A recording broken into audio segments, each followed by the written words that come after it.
You're listening to Alcoholics Alive, where recovered members of Alcoholics Anonymous share their experience on how they live AA as a way of life. None of our participants get paid or speak for AA. Here are your hosts, Shank and Wayne.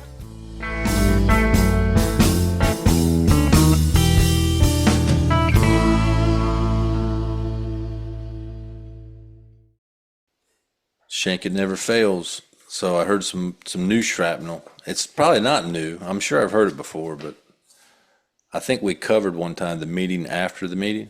Yes. Well, this week I heard someone say the meeting before the meeting. There you go.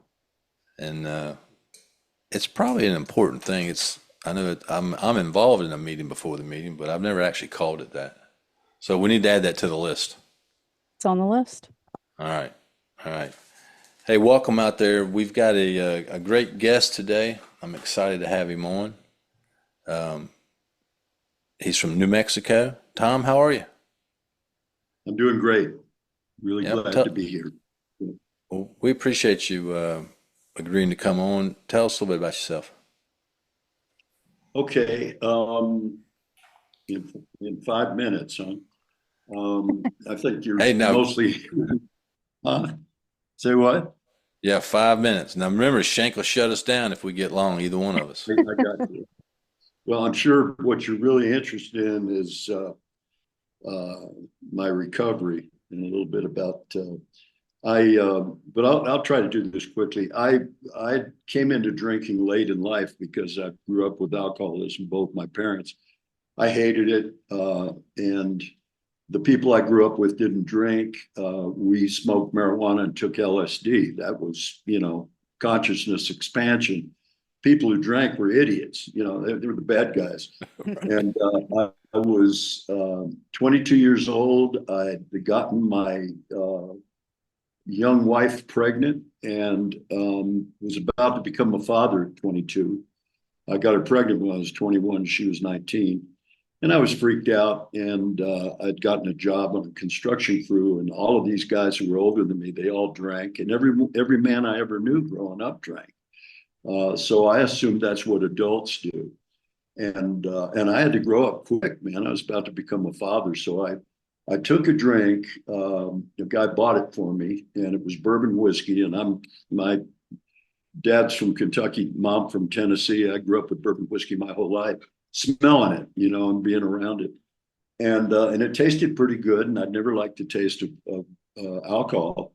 And a guy bought me a second one, and I drank that one, and it changed the whole world for me. And what it did was it killed the fear I'd been living with. And I had no idea that was what was happening, but it just seemed like things were hopeful now. That my life hadn't come to an end, which 20 minutes before that, it seemed pretty dreary, and pretty glum. And so I started drinking right away. It was easy in the construction world. And from that day forward, I started drinking. And what I didn't realize was that when I drink, something different happens than what happens to other people. And it seems to take on a life of its own, and it starts to call the shots. And I had problems right away, but it was doing so much for me. It made me feel like a man. It made me feel like, I could live life and not be in constant terror. That I was willing, from the very beginning, I was willing to take the consequences, which were many. At any rate, really, making this quick. So I continued to drink, and that gal and I had another child, and I lost that family, and they had it after 7 years of that kind of a life. And so what happened was my morals and values started to erode. I was raised with good morals, Southern Methodist, if you know what that is. That's how I was raised. Nice. It's like Southern Baptist, but you can dance and drink, Anyway, so, but really good morals, and I knew right from wrong. And I started to cross every line and do things I said I'd never do, and I became a liar, cheat, and a thief. And I wasn't okay with that. I could drink it away, but at night it would come back to me what I'd been doing. Don Pritz described this years ago. He said, I was doing unconscionable things with a conscience that still worked. And so I was under tension all the time. And things got a lot worse. I mean, it's, I've got 16 years of drunkalog to, encapsulate in the next 30 seconds or something. But just trust me that it got really bad. Sometimes I do it like this. Bill Wilson said, in his story, he said, the alcoholic in his cups is an unlovely creature. I never did unlovely. I did knee crawling, snot slinging. And so if that doesn't give you the picture, I don't know what else I can do for you. And it just nearly killed me. I tried so many ways to stop and I couldn't. I tried anti-abuse, I tried psychology, I tried the love of my family and all these things. The funkiest thing I ever tried was what I call the heroin maintenance program for alcoholism. And you were supposed to do a little heroin, keep it under wraps, and you wouldn't drink. And it backfired on me. I never stopped drinking, but I did become a heroin addict. So in 1986, I'm in really bad shape. Had a little construction business that was bankrupt, basically. And my wife hated me. My children were terrified of me. And I had to get out of Santa Fe. I owed a lot of money. And so I ran off to Albuquerque, to the big city. Now, I'd been to Alcoholics Anonymous 2 meetings in Santa Fe. Absolutely hated it. Thought it was the most depressing, just worst thing I'd ever subjected myself to. And but I'd been using a little bit of that recreational heroin before I went into those meetings. So it flavored the meeting for me. Anyway, I'm in a treatment center in Albuquerque, and they allowed Alcoholics Anonymous to hold their little meeting at the center. And I went out to their little meeting, which was held outdoors. It was in June of 86, to have coffee, because they served real coffee with caffeine and the hospital served decaf only. And when I got there, they had changed AA. They just somehow, in 8 months, the whole thing had changed. And I loved the stories, and I fell in love with these guys. And the reason was that they drank like I did, they thought like I did, and they felt like I did. And they gave me a lot of coffee. And we all smoked cigarettes, Anyway, I fell in love with AA, and I don't remember anything from the treatment center, but I remember that little meeting called the Dawn Patrol. I remember still stories from it that I've literally told all over the world. And so they lit me up for AA. I had a 5-year period of sobriety where I was very busy, doing a lot of things, got involved in service. I was a treatment center counselor for 2 years, did everything I could but work the steps. And I thought I had worked the steps, but I was doing it kind of an as Tom sees it kind of a program. And I was 6 years sober, and I met this guy who's passed away. His name was Joe Ha. And I met him at a convention. I'd gone to find him, actually. I had some questions for him. And he did things like he called me an untreated alcoholic. By then, I'd been to thousands of meetings. I wanted to punch a guy in the throat, really. But he explained what that meant. And he said, you've never taken the medicine that we offer you. And I said, what do you mean by that? And he said, you've never submitted to the process that's outlined in the big book of Alcoholics Anonymous. And he showed me how to write inventory on a cocktail napkin. It was a big deal for me. And he sent me to Colorado that summer for a conference called Fellowship of the Spirit. And that changed my life. That changed the trajectory of my life. That conference did. And I met Don Pritz, and I met Mickey M. I met Gary B., who's my current sponsor. I met Clint Hodges. I met Earl Husband from Oklahoma. I met some real giants at that thing. And what they were talking a language I hadn't heard in my local AA. And that set me on a path that I'm still on today. I don't know if that fit in the Nice. 5 minute. So What what Perfect. is your sobriety date? Did you say it? I must have missed it. It's June 15th of 1986. All right. Well, thanks for that intro, Tom. I'm glad you got off that recreational heroin maintenance program. That's rough there. Man, Man, I'll tell you, cigarettes you, were harder you than heroin, but that's a right. whole other story. Mm-hmm. Yes. You might be the OG for MAT, medically assisted Yeah. treatment. Yeah. Yep. Shank, Created what's our it. topic today? Our topic today is more about alcoholism. So, this season, if you're just tuning in, this is your first episode of season 7. We have taken the chapters in the big book, the book Alcoholics Anonymous, the 4th edition from 2001. And we are using the chapters as our episode topics. So, today, our topic is more about alcoholism. And here is the reading from that chapter. It says, Then they outlined the spiritual answer and program of action, which 100 of them had followed successfully. Though I had been only a nominal churchman, their proposals were not intellectually hard to swallow. But the program of action, though entirely sensible, was pretty drastic. It meant I would have to throw several lifelong conceptions out the window. That was not easy. But the moment I made up my mind to go through with the process, I had the curious feeling that my alcoholic condition was relieved, as in fact it proved to be. And that's from page 42. So, Hmm. my first question for you guys, as we'll bring it back for the season, as the young in sobriety member of this podcast. My first question is, what is the difference in the spiritual answer and the program of action? Is there a difference? What is the What is the difference? difference between the spiritual answer and the program of action? Yes. I don't think there is a difference. But there's words I could put to that. Um, it's meant different things at different times in my sobriety, how I would describe it. But it's gotten simpler over the years, really, really a lot simpler. The spiritual answer is the fact that the great reality is deep down within me. And it always was, and I wasn't aware of that. And it's deep down in every human. And so that's the spiritual answer. The program of action is taking the steps.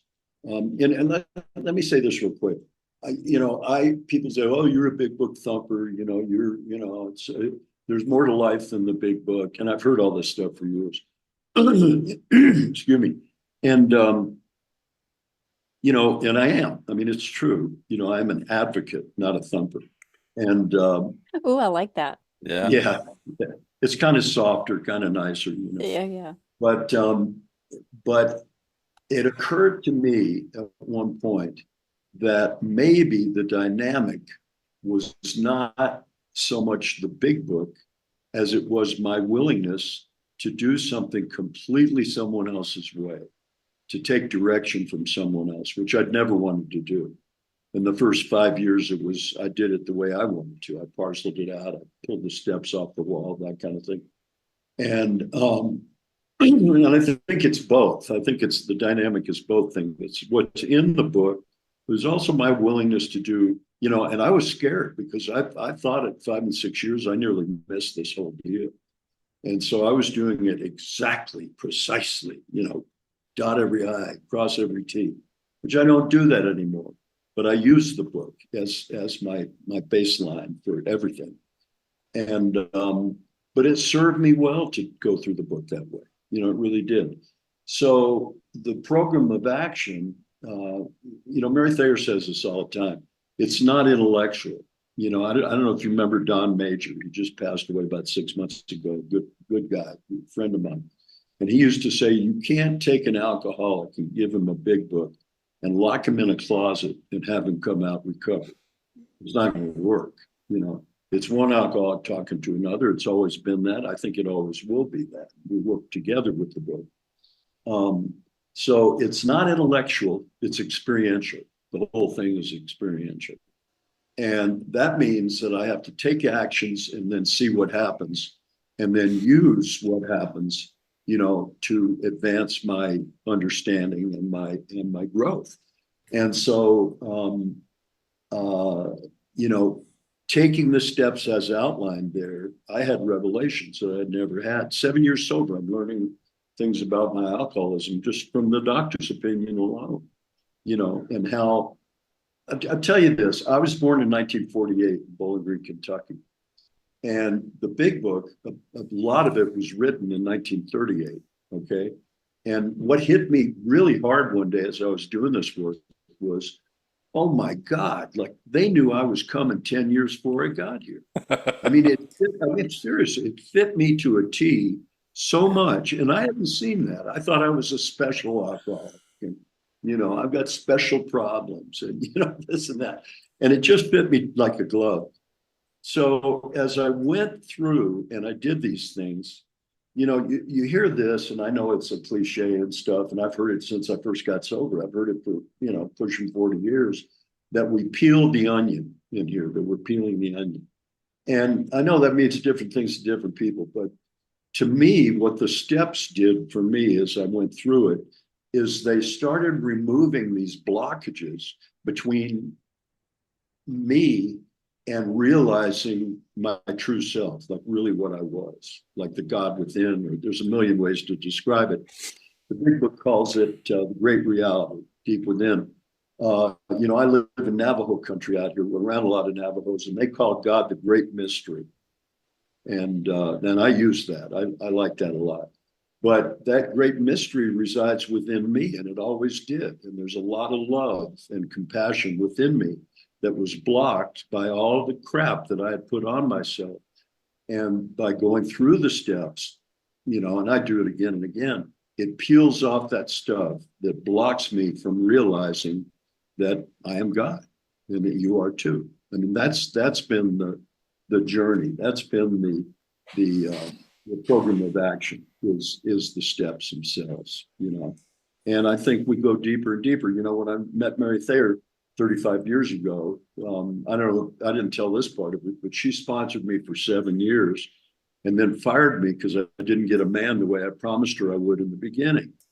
And then that led me to Don Pritz, who was my mentor for this lifetime. And then when he died, I bumped up to his sponsor, who's been my sponsor for 19 years, Gary B. But at any rate, she said to me, Tom, I've been here. I had 3 years. She had about 16 or 17. And she said, I've been here a while. I've watched them come and I've watched them go. And you grow or you go. And I took that to heart. And Mary Thayer just had 50 years. We just had her down in Tampa in October. We had a big celebration for her 50th. And she calls herself a seasoned beginner. And that's what I aspire to. Okay? That's what the side prayer is about. That's what all of this is about. There's always room for growth and new things to learn. And if I stay there, if I stay in that place, a circus speaker, right? If I stay in that place, I'm going to be okay. I really am going to be okay. What about you, Jerry? Do you believe that there is a difference, or what is the difference for you? Well, it's an interesting question, Shank. I never really thought about it. I was when I saw the question, I was trying to remember, like when I help people read the book with people, what do I actually say at that point, or how do I describe that? Well, I think you probably make a comment about 100 of them. Well, yeah, but this could be one of the most important paragraphs in the book. Of course. So I think that as Tom was talking, I'm thinking like, well, the program of action actually helps us find the spiritual answer. And that, obviously the program of action is the 12 steps. And I believe the only real instructions on how to take the 12 steps are the instructions in the book. And what do? They help us form a relationship with God. So I think that's the spiritual answer is forming that relationship with God and coming into a relationship with that power and being awakened spiritually. So I think the difference is the program of action, or or the actual steps we take to find the answer, find the solution. That would probably be the differences in them. And I do agree that I always use the word mechanical, that the steps were never meant to be some kind of mechanical. I've been involved in that. I remember when Tom was doing it, I was doing it too. We were very mechanical and with it, and there's nothing wrong with it. I think that's probably helped me understand the steps better, but it's really more of an experience. It's just that, you take them and as best as you can, and if you follow directions carefully, you'll get on the other end, and you'll have a relationship with a higher grade in yourself that solves all your problems. So, what's your next question, Shank? My next question, so it also references in here throwing out several lifelong conceptions. So how long had you been sober when you were able to throw several lifelong conceptions out the window? That's a real good question. And there wasn't like one specific time when I threw out all the lifelong conceptions. I mean, that was, I'll tell you how I relate to that today. When we write inventory, in the resentment inventory, it says people, institutions, and principles. And more we've been looking at, there's a lot of principles, and I've played with that for many years. But what we do when we're really getting down to it is, what are my core beliefs? What's my belief system? Okay. That our friend Mark Houston used to say, if you want to know what a man believes, don't ask him, because he'll tell you all sorts of stuff, but watch what he does, and that will demonstrate what he believes. And so my beliefs predicate what I do. And, that's getting down to the core of the principles, I think, And so it's been a journey to find that, Jesus in the Bible alleged, I don't know what Jesus said. I didn't know Jesus, but you hear this stuff. And allegedly he said, as a man thinketh in his heart, so shall he be.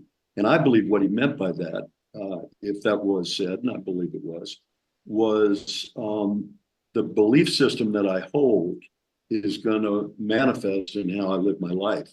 And so getting rid of those, and really where they came from, most of it, we got this from Bob O, a lot of this. Where they came from were things that I added on to myself to protect myself, or things that I heard as a child that I incorporated. So a lot of times they weren't even meant to be incorporated the way I did. But I added those on, and really most of it was to protect myself, I think. And but the deal is, they never did protect me. It's like I was looking for protection in the wrong place. There's a prayer that we got. You'd probably like this, Jerry. I knew Big Frank McKibben, and he liked me, which he didn't like everybody. And so I liked him. I was kind of scared of him, but I liked him. And, he was gruff, and he, really, be kind of rude with people sometimes to make the point. But he gave our friend JP, who's in Vietnam, he gave him this prayer, and I've been using it a lot. And I think it's so important. And he said, God, today, please grant me the power to face what I need to face with an undefended heart. Let me face what I need to face with an undefended heart. And remember that just hit me like a ton of bricks, And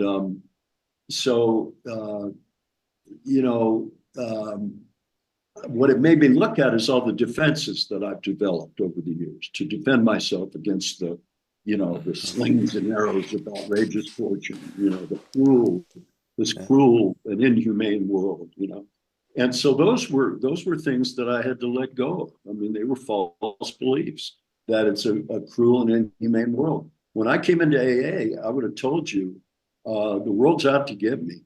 I mean, I've just so many bad things come my way, and they're just shooting right at me, And before I did any work, my wife's Juanita, has been for 46 years. And she tells a story that I came home this is when I was drinking, and I came home one time and I said, babe, I said, it's like I'm Jesus Christ and the sons of bitches are crucifying me on a daily basis. She told me she thought I was Jesus Christ. you know, but anyway, but it's that victim thing. It's that victim stance. And what I found through a lot of inventory and just listening to other people too. I mean, I've realized it's not just recovery; it's also fellowship and it's service. That there's three sides to that triangle, and they're all important. And I've learned a lot from meetings. I mean, from sitting in meetings and listening to people. If that's all I did, I wouldn't be recovered. But but at any rate, through all of that, I've seen, how the world wasn't out to get me. I was out to get the world. I put myself in those positions, or I had attitudes that Yeah. about things that were happening that placed me in that position. So it's been years of realizing that stuff and trying to let go of it.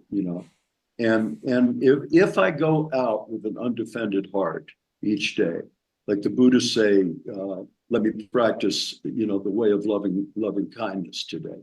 If I do that, then it's a game changer. I see things completely differently. I don't see them coming at me and stuff. So I don't know if that's helpful or if it even answered the question, but it's what came to me. Yeah. I don't know if I'm sure I had some lifelong conceptions when I first got sober. I was just so confused about life. But I do remember like taking the second step and being told to keep an open mind. I guess the idea of keeping an open mind probably was a revelation to me. I mean, I just thought you kind of held on to everything that you thought you knew. Um, um, so that was probably laying aside what I thought about God and religion and spirituality, was probably in line with this. Tom made me think of something when I did the fourth step, the the first fourth step. I mean, I really was convinced that people were out to get me, and I thought that some of these people had wronged me, and they were like all conspiring, and it hit me when I started writing the fourth step. I realized that, man, those most of those folks had done nothing but try to help me, and I had literally made up stories in my mind about what I thought they were doing or thinking that now I know were just completely inaccurate and not real. But I think the process of getting rid of lifelong conception it's been a process. It's been a lifelong process. Even since we've been doing this podcast, and we've been studying stuff, Shank, and looking at things. I've had several things that I thought were on point that I know now weren't. Even how to sponsor people and how to like connect with people. A lot of what I thought was you had to do, you don't have to do it. I mean, Tom said it the best, just one on one with people. I mean, that's how we get better, is one alcoholic helping another alcoholic, and all this fancy stuff and other things, or just some of these things that we're sometimes militant about. It it might help, but sometimes it's not necessary with some people.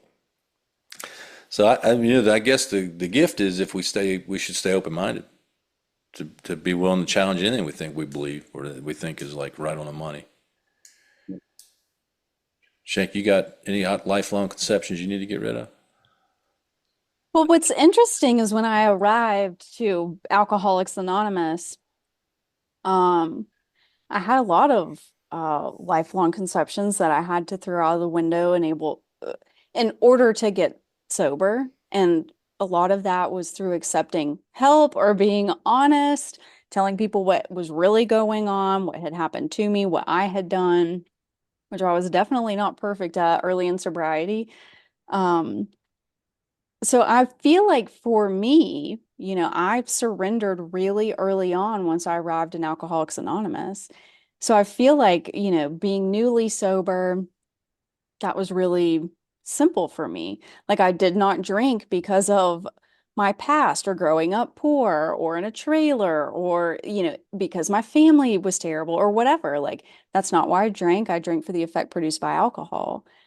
So things like that were easy for me to grasp. After being sober for quite some time, it's interesting how, at least for me personally, in Alcoholics Anonymous, I felt like some of these lifelong, conceptions I had, like you have to have a degree, a 4-year degree to make money or to be smart, or you have to be educated, or just all of these different things. I'd really let go of a lot of that. And it's interesting how over the last several years, it's crept back up where it's like, certain service positions want you to have a certain amount of education.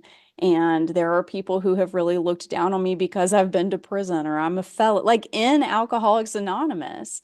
Um, so I think it's challenged me in the last several years lately to stand firm in my relationship with God and remember what I'm here to do, and it's to help people.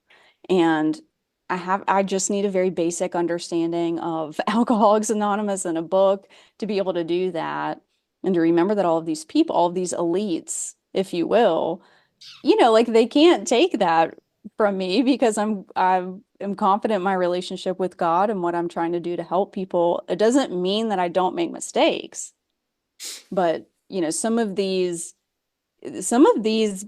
conceptions are new for me, feeling like, oh, well, I mean, I could go to school tomorrow and accrue a lot of debt, which I don't have. I've worked really hard. AA has taught me not to live above my means and have a prudent reserve and all these different things that I have applied to my life. So yeah, I could go out tomorrow and go get a degree and prove to everyone like I'm not just this East Tennessee redneck trash, but I don't need to do that, So, Stay um, trashy.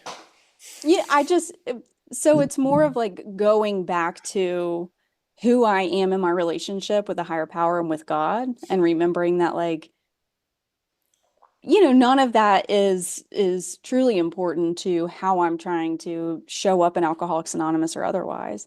So it's been interesting for me to be able to really let go a lot of that early on and just, in the last several years be like, oh, like I think these were like the lifelong conceptions that now I'm starting that are starting to show up for me. Mm-hmm. That I laughed at that because I come from West Tennessee, Yeah. redneck trash. It's a long state, man. A lot of trash around, Yeah, Carroll County, Carroll Love County. it. Yeah. Yeah. Awesome. Good whiskey Um, and moonshine, though. Yeah. hey, amen, brother. What else you got, Shane? I didn't have to get to the heroin maintenance plan because I was just drinking moonshine, I think. But Uh, anyway. Um, okay, so my last question here, okay, this may be a little edgy, shall we say. But I had a point of putting it on here. So, what is the difference in alcoholism and substance use disorder? Good. Yeah, that's a good one. So uh, this is tricky. yep. We went to a meeting. Mary Thayer went with and Heather. These are all my immediate family here. To a Sunday morning meeting a week ago, and the guy was 10 years sober, and he read from the big book, and he had some wonderful things to share. And he shared about like he'd been jumped by 4 guys, and they'd beaten him almost to death. And back in the day, and he had I don't know if he went and found them or whatever, but he found forgiveness for them, and they, broken his jaw and his nose and all this stuff. And he talked a lot about that. But as he talked, I never heard him talk about drinking at all. He was a marijuana addict, and that's what he talked about. And he related it to the big book and this and that. But I was getting uncomfortable, and I wasn't judging him per se, but I was getting uncomfortable because what if you're an alcoholic who never smoked weed and you come to your first meeting and it's this, you know what I mean? And you're going to think, man, this is not for me. I mean, I don't know what they're doing here, but this ain't for me. And you'll always hear this thing, and even some people in that meeting said, "Oh, well, it's all the same thing, and a drug is a drug is a drug," and that's not true. I mean, just from my experience, let me tell you. When I met Joe Hawk, he said, "What are you powerless over?" And I said, "Oh, I'm powerless over everything. I'm a garbage can." And he said, "I don't think you can be powerless over that many things. Would you be willing to take everything you ever put in your body and put it through the doctor's opinion? Just change alcohol to whatever it is." And I said, "Sure, I'll do that." And I did it. And incredibly, I could not find cocaine in there, and I'd done boatloads of it. I mean, I played with it, I sold it, I'd imported it, I shot a lot of it. And I had a heart attack one night when I was 30 when I was shooting coke, and yeah, I've done all sorts of that. I was coked out one night and I arm wrestled. I was drunk too, but I was arm wrestling a plumber, and he snapped my right arm. I'm a right-handed carpenter. So I thought, well, cocaine's a slam dunk. That's a no-brainer. I could not find it. I couldn't remember the last time I'd done it. And what came to me through that exercise was the going up was not worth the coming down with that stuff. And I used to turn down free cocaine. Now I tell crackheads that, and their eyes roll back in their head. So, but what I found was alcohol was a no-brainer, and I never walked away. It was king alcohol. It was my master, and it had me. And heroin was essentially the same thing because I got off of it 100 times, but I always went back. I always went back. And so what I found I was powerless over was alcohol and heroin. But the worlds that I lived in to do those, I mean, I always tell this story. Santa Fe is kind of a wealthy place and a tourist place. It always has been. And when the nice people on the east side of Santa Fe that I drank with heard that I was sticking needles in my arm, they didn't want to drink with me anymore. And the junkies, when I would beat on their door at 3 o'clock in the morning in a blackout, would X me out of they wouldn't sell to me anymore. I was persona non grata because he's a drug. He's going to get you busted. And it was literally, I'm serious, and it was literally two different worlds. One was completely illegal, one was not. One, there was a lot of sickness, like these people were getting AIDS and Hep C. The others were getting cirrhosis and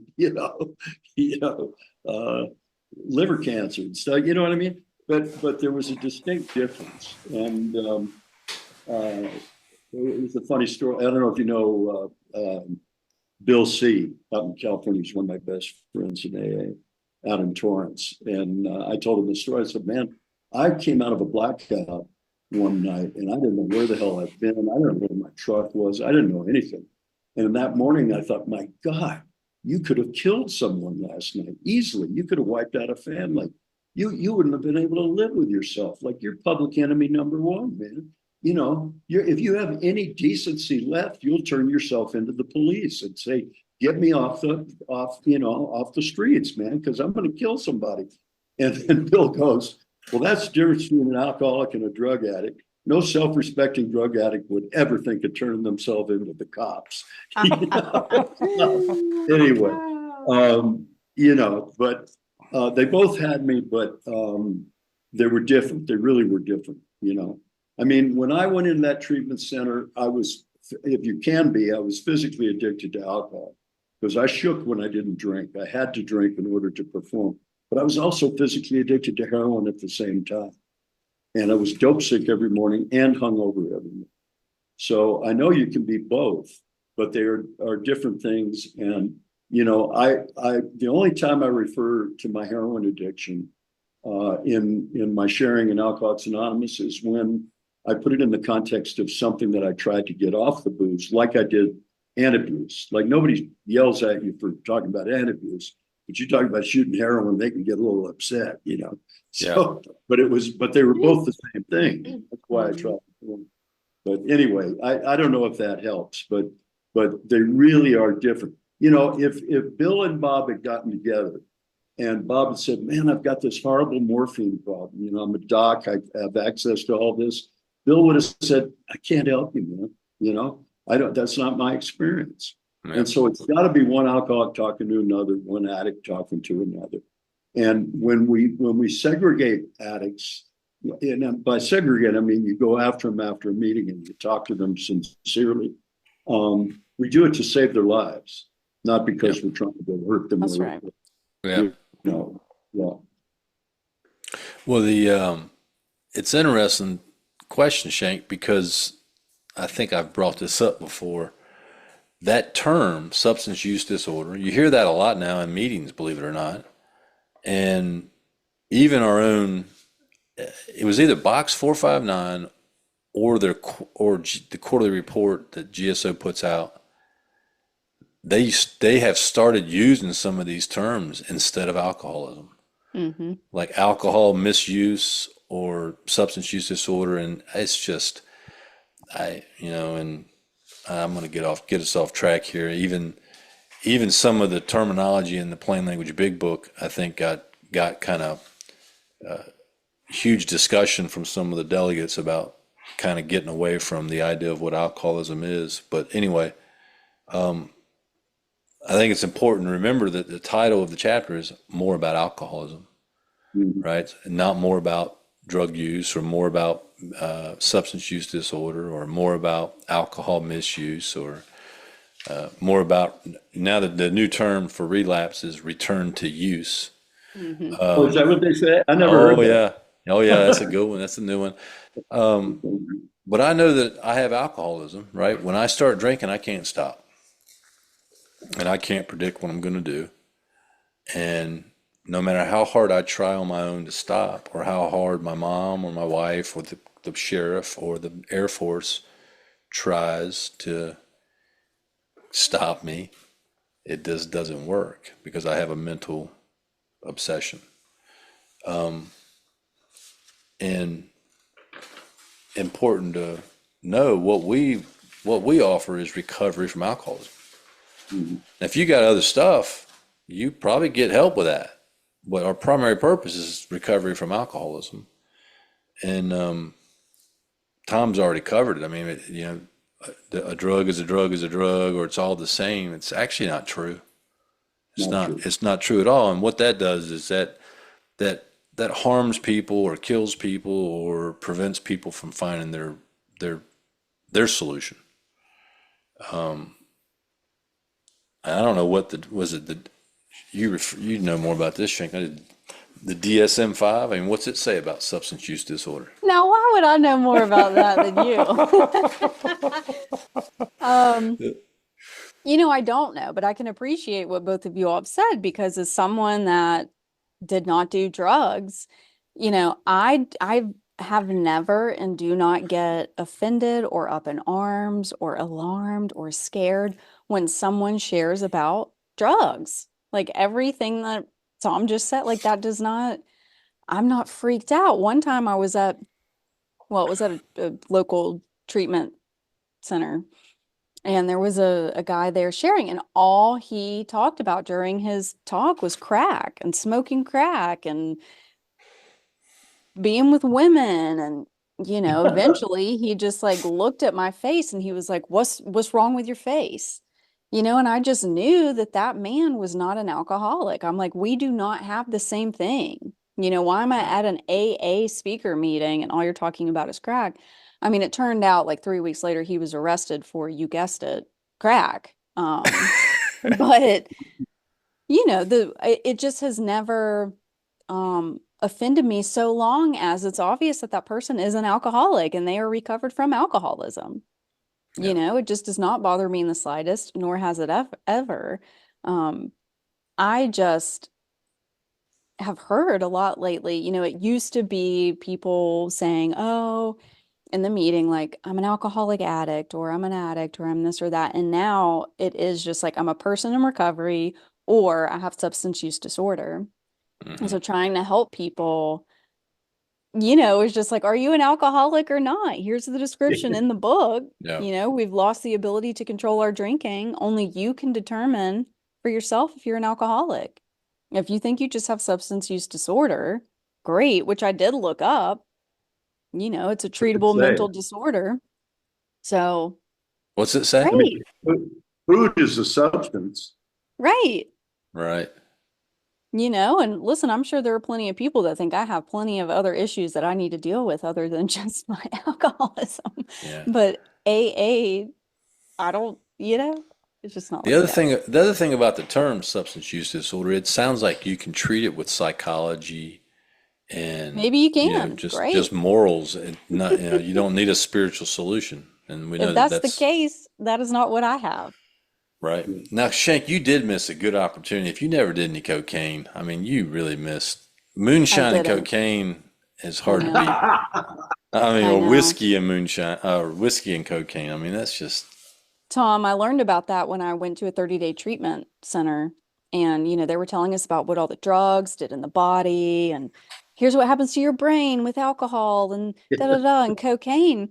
And half of the women in the room were like, oh, yeah, you have to do some cocaine so you can drink more. And I was like, wait a minute. No one told me that's why Now, they were doing cocaine, man. I would have been doing cocaine for you sure if missed I it. had known that. I yeah, didn't know. right. You missed it. Yeah, Don't go back and try it. No, yeah. thanks. There's I don't know where this fits in, but it's on my mind, so I should, put it out there. Um, Gary B is my sponsor, and he has been for 19 years now. And so we have a way we do. There's actually two stories I want to get into this thing before we're completely done because I think they're important. But um, he, he and I basically do the steps the same way. Now, no one that I've ever met does the steps precisely exactly the same way because we're using the big book, but we're bringing our experience to it. So it's not cookie cutter, but we come out of the Denver mold, and so we're both kind of like that. So anyway, I'd written inventory, and it was on people who say things in meetings that drive me up a wall, and have for years. Cliches, meaningless stuff that then other people parrot, I mean, really, which Yeah. I'm off of that. I've digested that, I hope, pretty much. Um, but there are things like meeting makers make it. Acceptance is the answer to all my problems. Yeah. Then I learned to live life on life's terms. And Don Pritch used to say, life doesn't make terms. Life's just life. We make terms about life, right? So that always pissed me off. Um, just don't drink no matter what. I mean, I had a whole litany of things. I just thought Yeah. of another recently. But anyway, so I'm going on and on. I said, these people who come to meetings and, they don't work the steps and they say this crap, they just throw it out. Today I choose not to drink. Things like that, just the absolute worst one. In my home group, if anybody says this that's visiting, all heads turn and they look at me and then I was willing to look at my part in it, right? And it's just like fingernails on a blackboard, right?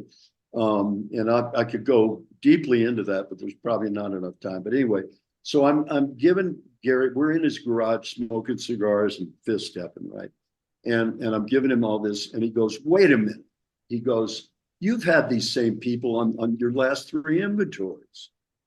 I said, I know, because they pissed me off because they're hurting AA. They're watering down the message. He goes, they're not alcoholics of our type. He goes like that. And I went, whoa, because Gary doesn't raise his voice much, right? And I went, whoa. I said, you mean they're not alcoholics? He said, I didn't say that. They're not alcoholics of our type. They don't have to do what you and I have to do to remain in a recovered state. And I'll tell you, it was like a revelation to me. I mean, it really was. We are people, we are comfort seekers. That's all of us are. I mean, probably every human is, but we really are. Okay, alcoholics are. And so what we're doing with the steps as outlined in the book, we're asking people to deliberately make themselves uncomfortable by taking these actions that go against the ego and the will, right? And then wondering why they don't want to do it. And it turns out that many of them don't have to do it. Yep. And I said a prayer right then. I said, God, please forgive me, because I'm condemning them for not doing something that they don't have to do, but I do have to do it. So I don't know if that's Well, well, that's very helpful. That ties right in to our next part, the meeting Our shrapnel. meeting shrapnel. Yes. So hold on to that thought, Tom. We'll see how recovered you are. What do you got, Shank? All right. Our meeting shrapnel, Tom, is our segment of lore, myth, and sayings frequently heard in AA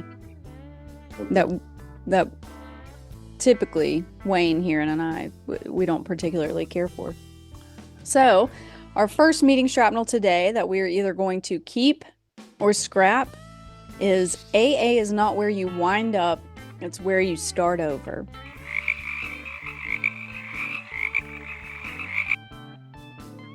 Do you want to keep it or do you want to scrap it? Now, Shank, where'd you hear that song? It's not where you wind up, it's where you start over. Mm-hmm. Not sure I understand it. but I've got a story I can tell you. Mm-hmm. I think it's pertinent. You want to hear it? What you got? The story? Okay.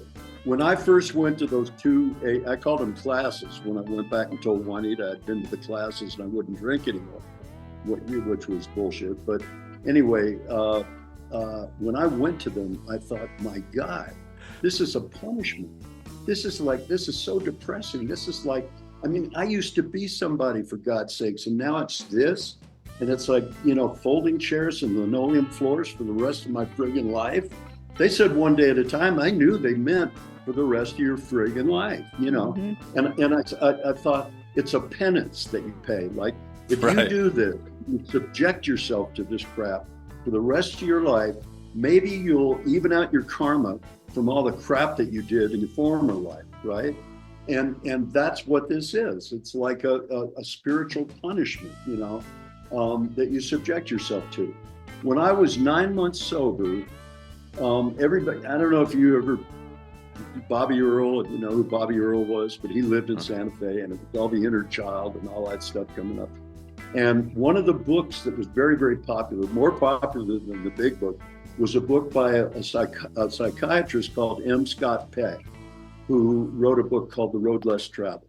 Oh, yeah. And we all heard he was going to be up in Los Alamos, New Mexico, giving a lecture, right? So we all went up there. He was a big fan of AA, he rooted for AA big time. And I don't remember what he said. I mean, I was 9 months sober. Who remembers anything? But he went through this thing and he talked a lot about AA and Al-Anon. And in the end, he said this, and I'll never forget this. He said, Alcoholics Anonymous is the most important social movement of the 20th century. He said, in my belief, Alcoholics Anonymous is the most important social movement of the 20th century. And it didn't sink in, but years later, I put that together. And I thought, my belief was, I'm going to have to go to AA, right? It's going to be a requirement of me, and that I'm going to have to subject myself to this thing. And it turns out it was completely different, that because of my former life and because of the work I do in AA, I'm privileged to be a member of the most important social movement of the 20th century. I had it completely backwards. I think that ties in. Yes. Yeah, thanks. Well, Shank, what do you think about this saying? AA is not where you wind up, it's where you start over. I don't know that I've ever heard anybody say this one, but I heard it in a meeting. I didn't really my life got exponentially worse when I arrived at AA. So that wasn't the start over I was really looking for personally. You went to prison pretty quickly sober, didn't you? I sure did. Yeah. So it is kind of, I just think this is dumb. I'm scrapping it. Tom, scrap or keep? Oh, scrap. All right, us out of here. What's next? All right, our next shrapnel, heard at a meeting, is alcoholics all drink for the same reason. Any reason. Wow! I saw that written. I'd say yes and no on that one. And the reason I would say that is, Big Frank McKibben used to talk about people in AA who are not alcoholics. They're emotional or situational drinkers. Okay. Now they may get DUIs, they may end up, killing somebody or whatever, but they don't drink for the same reason I do. Okay. And, when people ask me, why do you drink?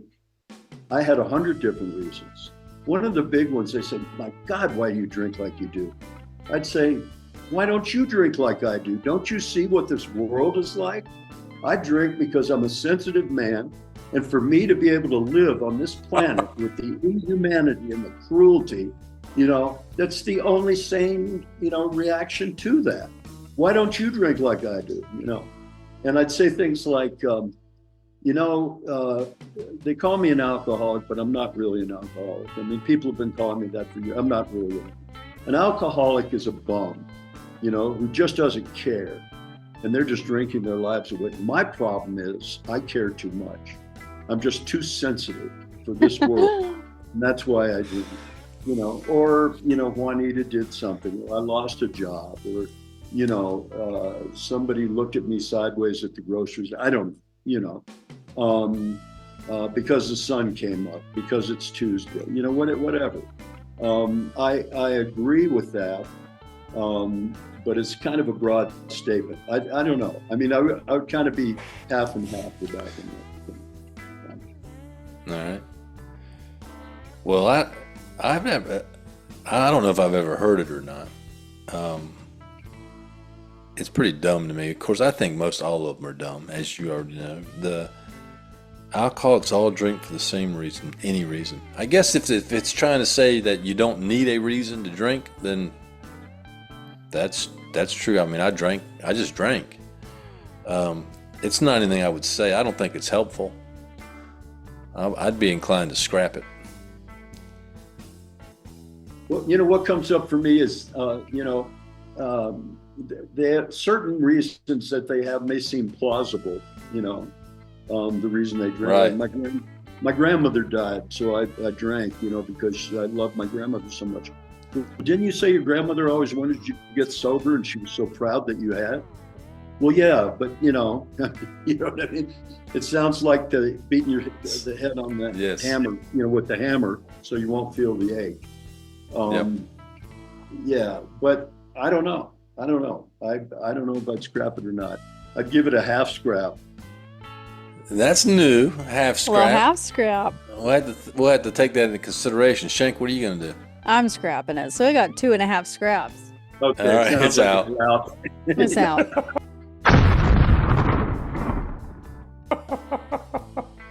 All right. And then our last meeting shrapnel that I heard at a meeting is the world record for sobriety is 24 hours.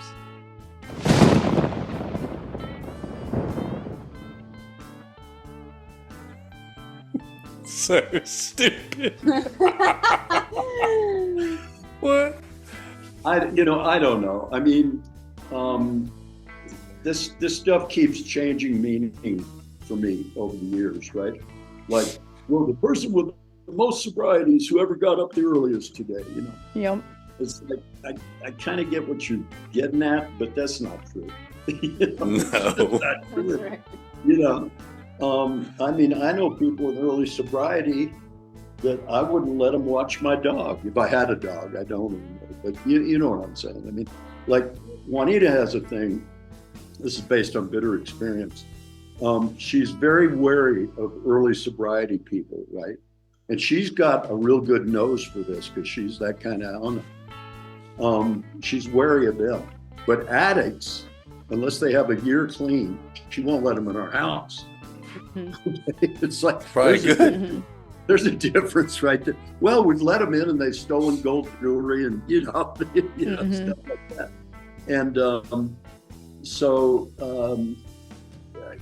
I wouldn't trust a person in early sobriety because I would be doing them a disfavor. So they don't have more sobriety than somebody that's got 10 or 15 or 20 years. I just don't believe it, because it's not true.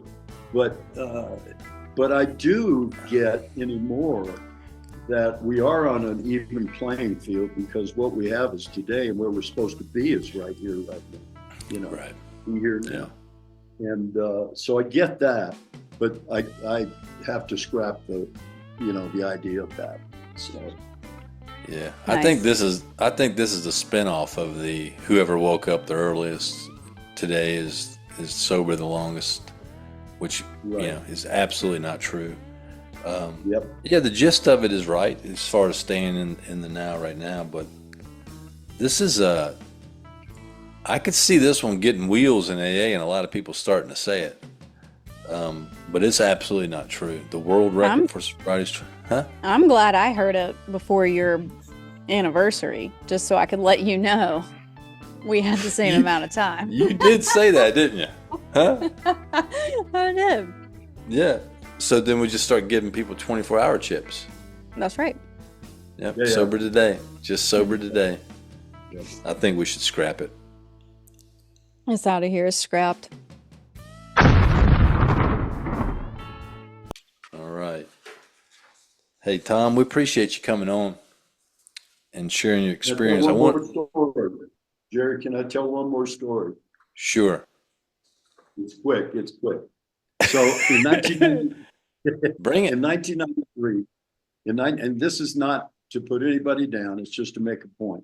1993, in June, we heard that Don Pritz was speaking in Albuquerque. I'd never met him. I'd met Joe and Mark, and but I was going to go to the first Fellowship of the Spirit. So Juanita and I go down to Albuquerque and we hear Don speak, right? And I'd heard the $2 bill story. I gave him some $2 bills, and I, talked to him before the meeting, and I said, "Oh man, I'm so on fire with this. I'm going to, Breckenridge. I'm going to, to the first Fellowship of the Spirit." And I said, "Man, I met Joe and Mark, and they really lit a fire for me." I said, "I've even got the book." And what the book was it's called BBA now. I won't say any more than that. Yeah, I've got it. It was the early mimeograph form, like literally off a mimeograph, stapled together, right? And I was so, hot to trot. And this is what Don did, okay? He put his head down, he just shook his head. And he said, "Tom," he said, "Mark and Joe have made a book longer than the big book to tell you how to work the steps from the big book. All you need is the big book." Now that's from the horse's mouth. And Yes. these people will say, "This is how Don Pritz did it." Yeah. He literally true. said that to me. And so I finally got it. What he was trying to hit was that we don't want to codify this. We want everyone brings their own experience to it. And if I make it cookie cutter like that, I take spirit out of it. I take God out of it, because I ask God to show me what I'm going to learn in this next piece, and then submit to the process, right? And have an experience. The other way, and a lot of people do, they use the steps as tools to fix their life instead of as actions to strip off what stands between them and the Creator. So Yep. that's just my little sermon for the afternoon. That's right. Yeah. Thanks for that. And I want to close on the last statement and more about alcoholism. It ties right in with what Tom just said. It says, "Once more, they want to make sure we know, the alcoholic at certain times has no effective mental defense against the first drink. Except in a few rare cases, neither he nor any other human being can provide such a defense. His defense must come from a higher power." So if you want to have a defense against the first drink, take the program of action and form a relationship with God and be free. Freedom. Thanks for listening. If you have a comment, suggestion, or just need help, you can email Shank and Wayne at freedom@alcoholicsalive.com. Remember, we're recovered members of Alcoholics Anonymous, but we do not speak for Alcoholics Anonymous, nor do we get paid. Join us next week for another great episode.